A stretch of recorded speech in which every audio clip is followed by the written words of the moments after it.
నిజం న్యూస్ కి స్వాగతం.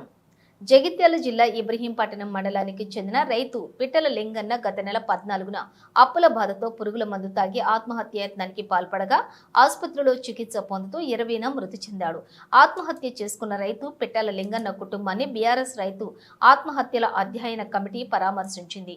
అప్పుడు లింగన్న భార్య బ్యాంకులో తీసుకున్న 2.3 లక్షల లోన్ మాఫీ అవుతుంది, రైతు భరోసా వస్తుందని నమ్ముకున్నాడు. అవి ఏవి కూడా రాకపోయేసరికి ఆగమైండు. దీనికి తోడు పసుపు పంటకు పురుగు తగిలింది. సంక్రాంతి పండుగ రోజు పొలం దగ్గరికి పోయొస్తానని పోయి పురుగుల మందు తాగిండు అని రోధిస్తున్న తల్లి లక్ష్మి కన్నీళ్లను తుడుస్తున్న చిన్నారిని చూసి అక్కడున్న వారంతా కన్నీటి పర్యంతమయ్యారు.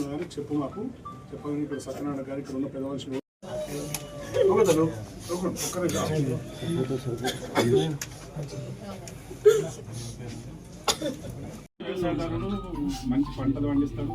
ఇతనికి అది ఇంటికాడ ఆర్థిక పరిస్థితి బాగాలేక ఇవి పెద్ద అమ్మాయి ఇల్లరికం తెచ్చుకున్నాడు.